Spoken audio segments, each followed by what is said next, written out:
Kaninang alas 2 ng madaling araw, ay nag-develop na nga po yung low pressure na ating minomonitor dito sa northeastern part ng Philippine Area of Responsibility at naging tropical depression na ito kaninang alas 2 ng madaling araw. At sa kasalukuyan, ito ay nasa 535 kilometers east-northeast ng Itbayat, Batanes. Ito ay may taglay na lakas ng hangin malapit sa mata ng bagyo na 55 kilometers per hour at 70 kilometers per hour naman na pagbugso o biglaan lakas ng hangin sa paligid nitong bagyo.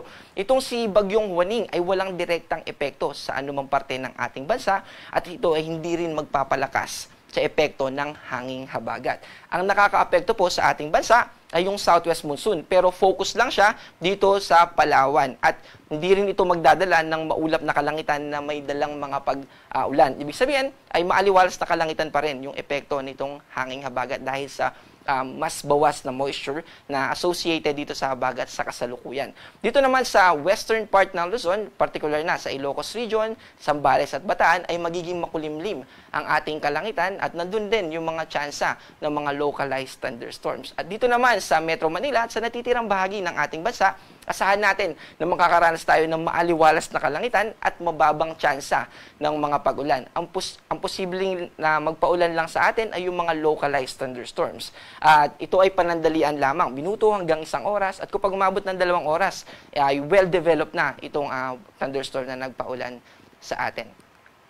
At ito po yung ating forecast track para kay Bagyong Huaning. Sa kasalukuyan ay nandito pa rin siya sa paligid o sa loob ng PAR. And then by tomorrow morning, kasalukuyan kasi ay slowly yung paggalaw niya pa-northward. At kapag sinabing slowly, ay less than 10 kilometers per hour.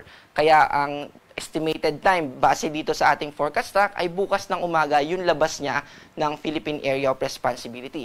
Pero kapag mas bumilis pa yung paggalaw niya pahilaga, posible din na nasa labas na siya ng Philippine Area of Responsibility mamayang gabi. At base din dito sa ating forecast track, no, in terms of intensity, mananatili siya na tropical depression throughout the forecast period. Pero hindi rin natin inaalis yung posibilidad na mag-develop pa ito sa isang tropical storm, pero nananatili na mababa yung posibilidad ng kanyang development. At para sa ating forecast bukas, dito sa malaking bahagi ng Luzon, except sa Palawan, ay makakaranas tayo ng maaliwalas na panahon bukas. Maaliwalas na kalangitan at mababa yung tsansa ng mga pag-ulan. Agwat ng temperatura dito sa Metro Manila ay 26 to 32, dito naman sa Baguio ay 18 to 22, at sa Legazpi ay 25 to 32.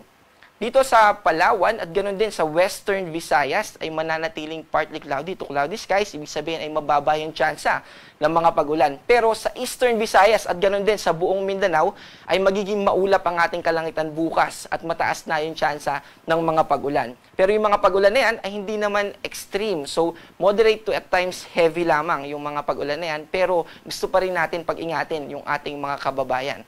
Ito ay dadalhin sa atin ng tinatawag natin na monsoon trough. Ito ay parang ITCC, pero yung magsasalubong, imbis na parehong easterlies o trade winds, ang magsasalubong dito sa monsoon trough ay yung easterlies at yung hanging habagat. Kaya relatively, mas konti yung mga pag-ulan na dadalhin nito as compared sa ITCC, pero may mga atmospheric systems pa rin na posible na mag-contribute sa at times heavy rains na posible natin maranasan sa mga nabanggit natin na lugar na kung saan cloudy yung ating ma-experience. Agwat ng temperatura, dito sa Cebu ay 25 to 34, at sa Iloilo ay 25 to 32, sa Tacloban naman ay 26 to 31, at sa Davao ay 24 to 32.